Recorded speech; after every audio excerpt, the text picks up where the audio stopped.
I know, I know. Jared, you're gone for a week. Where the heck have you been?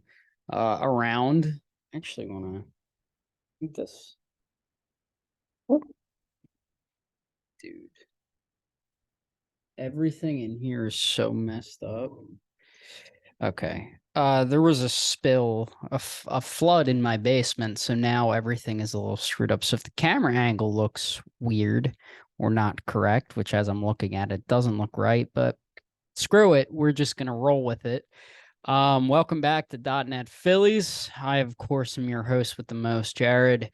We got some good, some bad to talk about. I'm going to talk about the Cubs series. So, format for this game, we got headlines, obviously. We're going to go over the Cubs series. We're going to talk about the Nats series. We got another edition of Where Are They Now? And then we're going to wrap up by talking about the series coming up against the Tampa Bay Rays, which should be good. So headlines. Congratulations to Nick Castellanos, who will be the Phillies' sole representative in this year's All-Star game. So congratulations to Mr. Castellanos. He's earned it. He has been the one consistent piece on this Phillies team so far this year. So congratulations to him. I'm surprised no pitcher got it. I mean, listen, say what you will, but I mean, Andrew Vasquez's numbers are dirty. Alvarado or even Kimbrel. Ranger, I guess he doesn't really qualify, but Ranger Taiwan, hitting wise, Stott, I feel like could have also made it. So it's unfortunate that some of those guys got snubbed, but that's what happens when you have fan voting in the All-Star game, which I get, but at the same time, I don't really like it, but I do, but I don't, but I don't know. It's annoying sometimes when you have guys like Bryson Stott not getting in because Orlando Arcia for some reason is an all-star, or not or Luis Ariz. Luis Ariz deserves to be the starter, and he is so good. But that's my point is you got these random like Michael Harris. Why is he an all-star starter? He is like okay, but it's just a popularity contest. It sucks, but it's the way it is, and everything. So we have that. In injury news, Andrew Painter will begin facing live batters for the first time since March, so that's huge to see what we can get out of him, especially as the Phillies go down that stretch run. It'll be really, really interesting to see what they get out of Andrew Painter at this point. The fifth starter spot has been a big question mark. Now, Chris Sanchez, and I'll talk about it a little bit when we get into game one against the Nationals. Chris Sanchez has really stabilized that fifth starter spot. He's been very, very good. He has that fastball changeup stuff working for him right now. So he has been a big surprise to me and to, I think, a lot of Phillies fans and Phillies personalities. I think a lot of people kind of wrote him off as we're going to see what we can get out of him, but it's probably going to be really, really not good. So it's good to see that Chris Sanchez is stepping up and being that guy that we thought maybe he could be when they traded for him randomly in, I think it was 2018 when they traded for Chris Sanchez from the Rays. So yeah, I mean, he's been pretty good, but getting Andrew Painter back and healthy and throwing innings for this team right now was going to be huge. And I think I want to weather expectations with Andrew Painter. He's not going to come up and be this guy who is going to be like a low 2, high 1 ERA guy. Like he's probably going to have like a 3.5 or a 4. Look at guys like Kershaw, Felix Hernandez, other young guys, Verlander, all these guys, their rookie year, first, second years, like they weren't great, but they were fine. And I think that's what we're going to expect from Andrew Painter. And look, I could be wrong. He could come up like how Spencer Strider came up last year and dominate. I don't know. It'll be interesting to see. I'm very excited to get him. And even if you do a piggyback of Painter for the first couple innings, and then maybe Chris Sanchez for the next 3 or 4, and then go to your bullpen, see what you can get there. So good to see. Sir Anthony Dominguez with his oblique, I believe it was. I didn't write it down, but whatever injury he has, probably won't be ready until after the All-Star break. I think they're being very cautious with him, not to rush him back, especially with the bullpen not being in dire need. of another stud because the bullpen has been fantastic. I know the ERA is deceptive, but bullpen ERA are always deceptive because, one guy could have a blow up start and, if he throws 2 innings, that ERA is ballooned. So you got to look into some of the deeper numbers, and the deeper numbers tell you the Phillies bullpen has been excellent recently. And so they're taking their time with Sir Anthony. So that's good to see. Today, Cody Clemens was sent down to AAA and Derek Hall was called back up. I think that's a smart move, and I don't believe Hall had a hit today and nearly smoked the pitcher in the meantime. But it's good to see. Like I said, Cody Clemens served his purpose here for now. They need pop in the lineup. They need a hot bat, and Hall has been raking in AAA since being activated from the IL. So it's good to have him back on the major league roster. Hopefully he can maybe stabilize the power a little bit, get some pop, something that surprisingly a lineup with Bryce Harper, Kyle Schwarber, Trey Turner, nothing bad to say about Casty, but Bohm and these guys that this team doesn't have pop, which I really thought they were going to be. And it's kind of the polar opposite of what we saw last year. Last year we had the guys be big boppers, but they were batting averages were bad. And now we have almost the other way around where the batting averages are high, but there's no power. And when they're struggling with runners in scoring position, like they have been, and they have been all year, it's kind of hard to imagine this team's success. And so I think having Derek Hall be the guy who can be the big bopper in the middle of the lineup as Bryce tries to collect his power from the TJ surgery. And, Schwarber's still doing his thing. Casty has been fantastic. Like I mentioned, he's an all-star this year. Bohm, the power is getting there a little bit. He's starting to drive the ball a little bit more. We saw that in that bludgeoning yesterday that he had a couple home runs. So it's good to see that. So maybe having Hall in the middle, maybe you get some more pitches to hit with power-wise. You can drive the ball a little bit better. And now I have some personal stuff to talk about. One's an announcement and one's something really cool that happened. So on Wednesday. Yeah, on Wednesday night, Ashlyn and myself went to the Iron Pigs game, and this isn't where I got it. Ashlyn, her parents had a box of a bunch of bobbleheads, so I took this one. It's Ferris, the Iron Pig, or whatever. Yeah, Iron Pig. I guess that's what he is. And I also have this Iron Pig statue of Ryan Sandberg. So I thought that was pretty cool to have. There was another one, but I decided not to take it. It was of Coca-Cola Park. But that's not the cool thing that happened. So the cool thing that happened was we were there, and it was Hawaiian shirt night. I unfortunately didn't get it. It was to the first 3,000 fans. We didn't get there in time, and everybody knows I'm a Hawaiian shirt guy. I really F with Hawaiian shirts. It's all I wear during the summer, and they had a really nice one, but unfortunately I didn't get it. But more importantly, and I'm going to pull it up and share my screen, more importantly, there was a certain individual that was there at the time, and let me bring up the picture. Yeah, how about that? That is 2008 World Series champion manager of the Philadelphia Phillies, Charlie Manuel.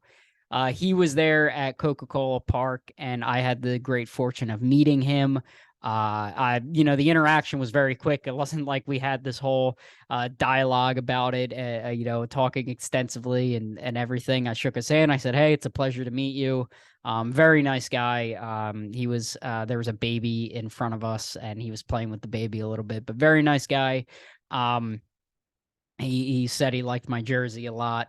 So it was really, really cool to do that. But I think the cooler part, I'm going to stop sharing. There's another thing I need to bring up after this, but I think the coolest part of this whole experience was obviously everybody knows who watches the program and has for a while that my favorite player on the Phillies is Garrett Stubbs. He's my white whale to get on the pod. So if anybody knows how to get in contact with Garrett Stubbs, let me know, because I would love to have him on. I think the coolest thing the guy said to me was he said, "Oh my God, you look a lot like Garrett Stubbs." And I went, "Oh my God, like I guess I kind of do." Like I don't know, I should have had a picture like queued up of Garrett Stubbs, but there's slight resemblance there. But I thought that was really cool that the guy who was taking the picture was like, "Oh man, we got Garrett Stubbs over here." So that was really really cool to do that and to kind of go to Coca-Cola Park. That place is awesome. Aslan and I have gone to a handful of Iron Pigs games, and if you say, hey, listen, if you're a listener, you see me, come say hi. That would be a surreal moment to be noticed in public for doing this. That would be quite a surreal moment, but one that I probably will never forget, no matter how long I do this or whatever in my career. That would be honestly one of the coolest moments. But um, now I have a special announcement to make. So obviously, I've been doing this for almost a year, and to commemorate that year, I have decided. Let me just bring it up. I have decided to do boom. Oh God, this thing is in the way. Oh, that's what a buzzkill. Hold on, this thing is in the way down here. Let me try to okay, there we go. Um .NET Phillies 1 year live stream extravaganza Thursday, August 10th, which will be my 1 year anniversary of doing this fine program and owning this channel and podcast and TikTok and all the great stuff. What I'm going to be doing is basically doing this. I'm going to have the Phillies game on to my right over here. I will be live reacting to everything, doing color commentary, talking to you guys, answering questions, anything you guys have. I'm going to try to figure it out how to do it on TikTok as well. So look forward to that. I will remind you guys every episode that that's happening. I'm very excited for it. Ashlyn even wrote off on it and said it's okay to do. She'll find something to do during that time. So once again, 1 year live stream extravaganza Thursday, August 10th at 6:40. We are going to be playing the Washington Nationals. So I am very much looking forward to that. And I hope you guys are too. I will say I will be unfiltered during that time. I will not be as filtered as I am on here. Because I will be mad or happy or whatever, and we'll just have a really good time. So I'm very much looking forward to that. I hope you guys are too. So now let's get into baseball stuff. So the Phillies swept the Chicago Cubs. I'm kind of going to run through it a little bit because it's old. My schedule has been really crazy these past few weeks, and it's going to there's going to be some stabilization, and then maybe it'll get crazy again, but I don't know. So we're just going to take it 1 week at a time. So game one, solid offensive outing. The runners with scoring positions still kind of an issue, and we saw that, and it has been all year. But Ranger was really, really good. 7 1/3. Should have been a shutout, but he got kind of killed by bloop hits when Soto came in in relief. But overall, solid first game, especially coming into Chicago. This Cubs team was red hot. I guess so were the Phils. And, Chicago has always been a house of horrors for the Phillies, so it was good to take that first game. And then you got the game two, which was terrifying. Game two, Nola got another 5-0 lead and just did his best to try to get rid of it. I don't think there's a worse thing in baseball than Aaron Nola with a 5-0 lead. Because without fail, he gives it up every time. You had a guy 0-2 and walked him to get the bases loaded and worked out of it, and it shouldn't be this hard with Aaron Nola. It really shouldn't, because he's supposed to be the guy, your number one, your ace, your whatever. At this point, he's my number 4. Maybe I even take Chris Sanchez over him right now. Maybe that's an exaggeration. Recency bias is playing into it. But right now, I'm going, honestly, Suarez, Wheeler, Walker, and then Nola in a series. Like, I don't trust Aaron Nola. I don't, until he proves me otherwise, and I've been waiting all year for it. I'm not trusting this guy. He's been a massive disappointment. Honestly, one of the most disappointing players in the league. I thought this was going to be the year that like he earned that money, but all he's done this year is hurt himself at any chance of a big payday. And, if I'm the Phillies, I'm letting them walk, especially with the emergence of Painter, with the emergence of Abel. You have McGarry. You even have Noah Song. You don't know what you're going to get out of him.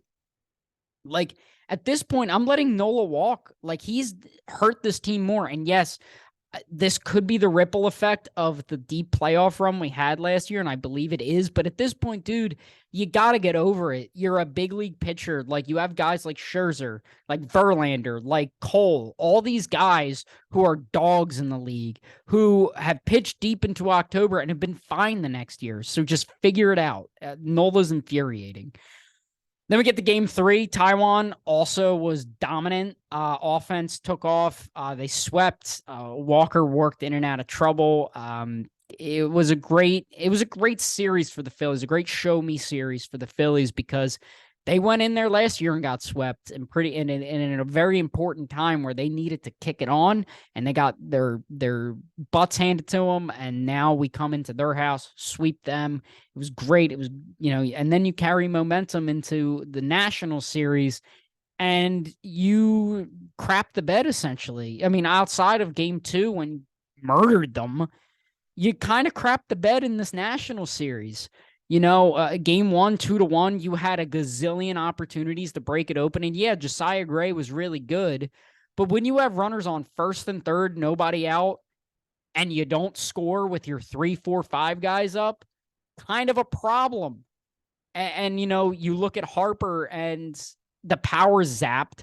You can see he's so frustrated with himself. He's, trying to lift everything and try, but I think Bryce needs to realize, and I think he's trying to realize, that he's not going to be the power threat that he's been in years past because of that Tommy John that he's coming back from.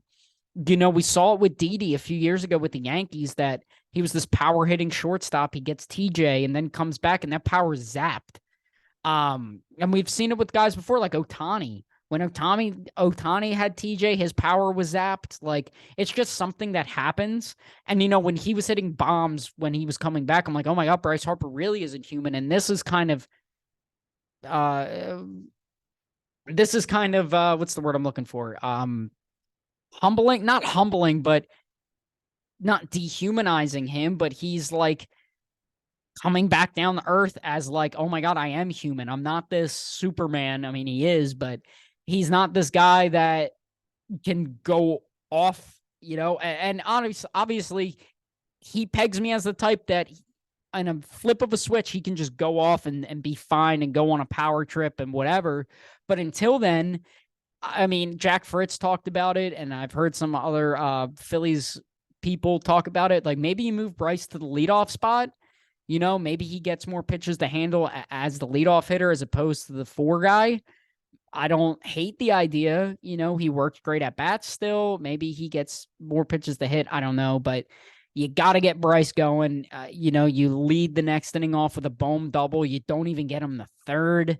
And yes, I get the bottom half of your lineups up, but the bottom half of the lineup can carry you. Marsh is hot. Stott's hot. Josh Harrison exists still for some reason. Don't know why, but he does. Hey, he had a homer in Chicago. All right. We'll give you another 4-month break, Josh. You got his homer in Chicago. But, it was just opportunity after opportunity. And it sucks because Chris Sanchez was fantastic in this game. And the only reason the Nats scored those 2 runs because Trey Turner had a throwing error and allowed that to be a 2-run homer as opposed to a homer. And who knows if that's even a home run. Maybe Sanchez pitches him differently. There's no way of knowing. But it just sucks. It just sucks that you wasted a game where your 5th starter gives you 6 solid innings of 1 earned run ball. And you squander it almost, and it's the Nationals. And yes, like I said, Josiah Gray is a good pitcher, but that bullpen is atrocious. Kyle Finnegan pitches in every single game, and you can't get to that guy. I feel like every game Kyle Finnegan pitched in last year, he gave up a run because we owned him, but not anymore. And then game 2, my player of the game was just everybody, just the bludgeoning. I called it the murder at Citizens Bank Park. You had Shaq Diesel in the house. And it was just a brutal 19-4 rout of the Nationals. Bomer had a couple homers, Casty homer, Schwarber homer. Wheeler was fine, I guess. They didn't really want to push him because you don't have to. You got a 15-run lead, so they gave it away to Vasquez and Dylan Covey, and there was one other person who pitched. Wasn't Strom, Marte, maybe, I don't know. But regardless, it might have just been Vasquez and Covey, but whatever. It was a bludgeoning, and I honestly thought this was going to be the kickstart to the offense going on an absolute heater. Things were just clicking. They were hitting with runners in scoring positions. They were hitting home runs, which didn't know that was allowed. And then, you have Wheeler went 5, and then you had Vasquez and Covey with the rest. I think those were the only 2 guys that were used. I'm sorry. Today's been a crazy day. I'd work all day. And then when I got home, I did get home till late because I was in line at McDonald's for 30 minutes. Call me fat all you want, but damn it, I wanted some McDonald's. I was in the line for 30 minutes, then I ate, and then I did the notes, and now here I am. So it's just been crazy kind of since I've been home. So I don't have the exact pictures and everything like I usually do in detail, but the bludgeoning.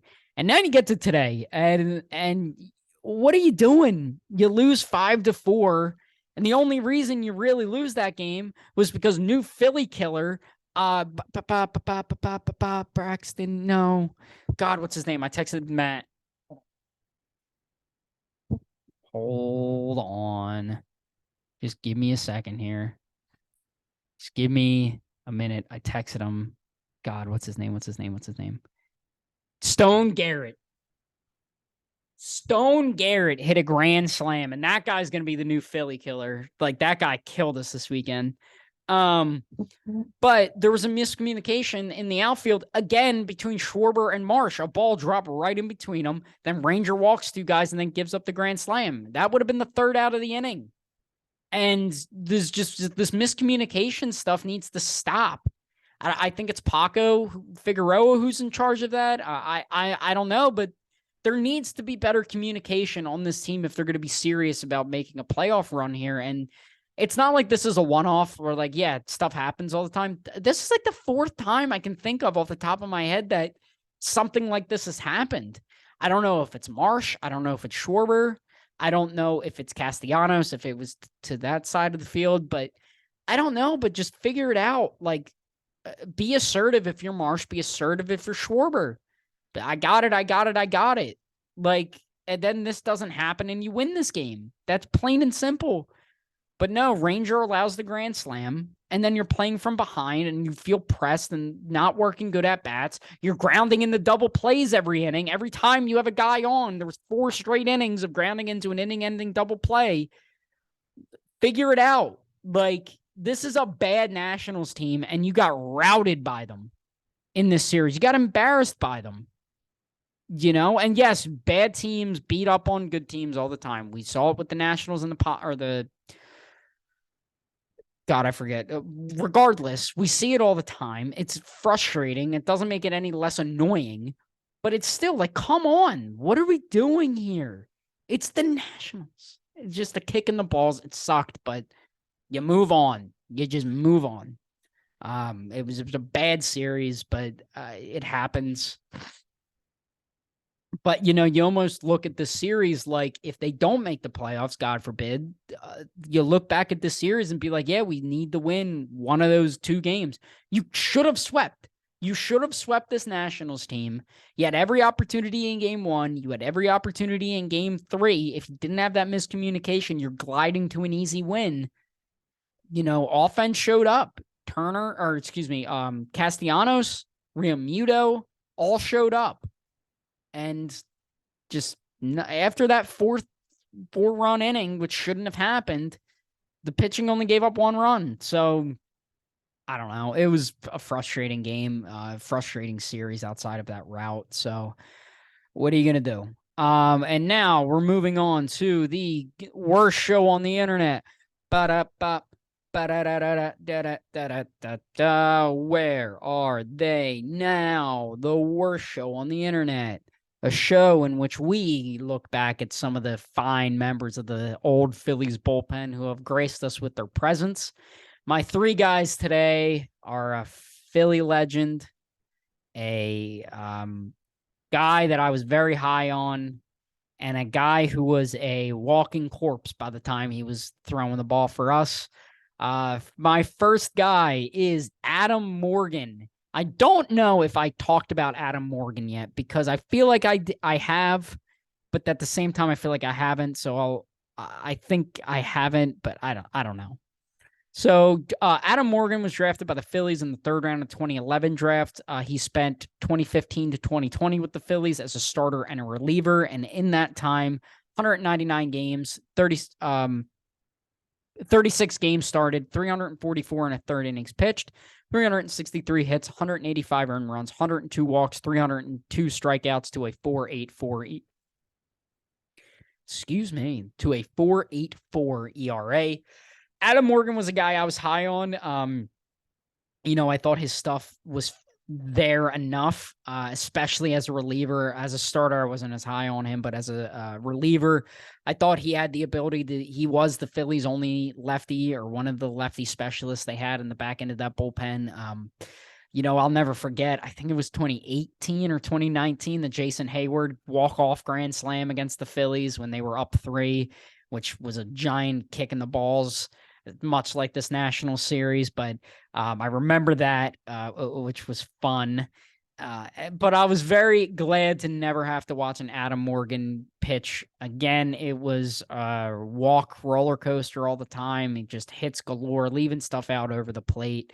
It was just rough always with Adam Morgan, but he then elected free agency at the end of the 2020 season and then signed a minor league contract with the Chicago Cubs. And in the 2021 season, he pitched in 34 games, 25 and a third innings pitched, 22 hits, 12 earned runs, 12 walks, 28 strikeouts to a 4.26 ERA. So he wasn't terrible for the Cubs.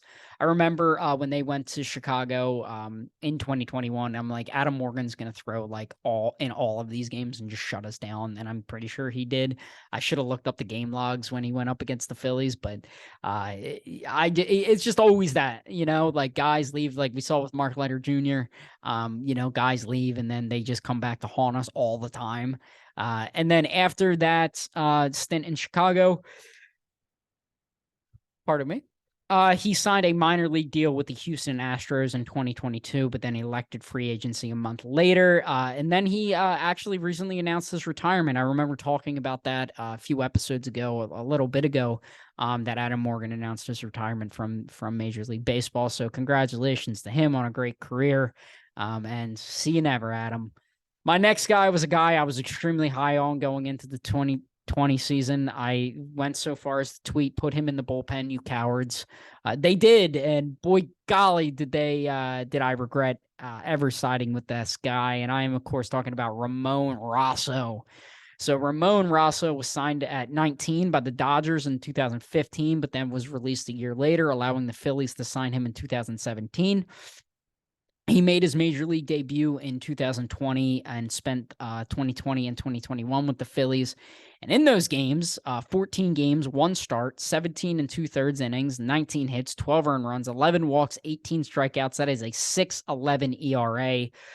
I was very high on him. He had a really good like summer camp or spring training, whatever they were calling it, during that COVID weird year. He had really good stuff. The stuff elevated. He had gas, at slider or whatever secondary pitch he had was really, really good. So I thought he could be a guy, and boy, golly, like the strikeouts are there, but he just is not, it's just not good. It's just not very good. He had a weird, like he would go like this and the ball would like come in here and he had like a weird arm slot. So it was just a weird time to be a Ramon Rosso believer. He then was DFA'd in 2021, then picked up by Detroit in 2022, then was released a couple months later and has not pitched in the majors yet. I wasn't able to see if he was currently playing for any professional team. So he may be still a free agent. If a team like the A's need a guy, No. Was he? No. He was never on the A's. No. Why do I thought he was on the A's? No. No. No, he wasn't on the A's. Why did I think he was? Who am I thinking? There was a guy that was on the Phillies bullpen in 2020 that was on Trevor Kelly, maybe. Maybe that's who I'm thinking of. I don't know. But so there's Ramon Rosso. My last guy was a walking corpse. My last guy was a walking corpse by the time he made it to those way to the Philadelphia Phillies. This is Bryce Harper's guy. I'm of course talking about Brandon Kinsler. Brandon Kinsler was drafted by the Padres in the 40th round of the 2004 draft, but did not sign. He spent his early career in the Northwest Baseball League, and then in 2009 signed a minor league contract with the Milwaukee Brewers, a team which he spent 2010 to 2015 with. And then he, after his contract was up with the Brewers, he then signed with the Twins, then got traded to the Nationals, then traded to the Cubs, then signed a minor league deal, or excuse me, a major league contract with the Marlins, and then he trickled his way onto Philly. And, you know, a constant thing with Brandon Kinsler is in his 5 years in Milwaukee, had a 3.3 ERA, then had a 2.9 with Minnesota, had a 3.5 with the Nats, 3.7 with the Cubs, and with the Marlins had a 2.1. So not bad. And then you remember last episode or 2 episodes ago when I talked about the Phillies always losing the deal where it's an old veteran pitcher, reliever. Yeah, this is Brandon Kinsler. 29 games, 29 and 2/3 innings pitched, 45 hits, 21 earned runs, 8 walks, 22 strikeouts. That is a 6.37 ERA. He was then DFA'd on July 30th, I believe, to make room for Ian Kennedy at the trade deadline. So he signed a minor league contract with the Padres and hasn't pitched in the majors since. So, yeah, Brandon Kinsler was terrible. I hated Joe Girardi always going to him in the 9th inning, even though he stinks. It sucks. It was never good with the Phillies, but it's fine because we never have to watch that guy pitch another inning. We actually have a competent bullpen. What a concept. And that thus concludes another edition of Where Are They Now? The worst show on the internet.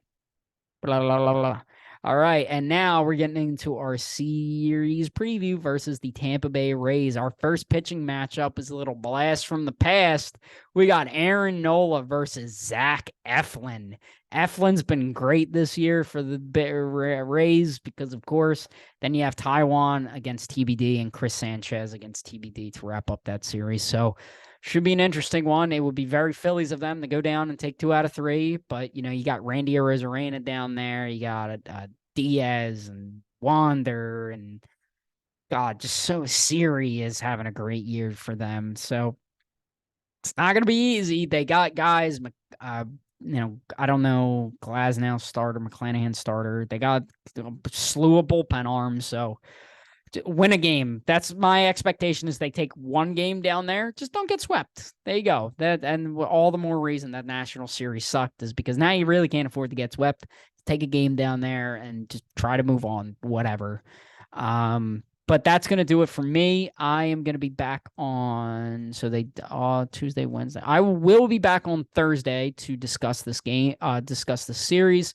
And then once again, I'm just going to leave you with a little reminder about this, the 1-year live stream extravaganza that's happening on August 10th. Be there. It's going to be great. I'm very much looking forward to it. And again, I will keep reminding you guys every week, every episode, I'll put that up just to give you guys a reminder that that's happening as we inch closer to that lovely date. But that's going to do it for me. I thank you guys so much for watching. Appreciate all the support. Follow me on all socials below. Subscribe on YouTube. Leave a like. Leave a comment. Let's have a conversation. Thank you guys for watching. And I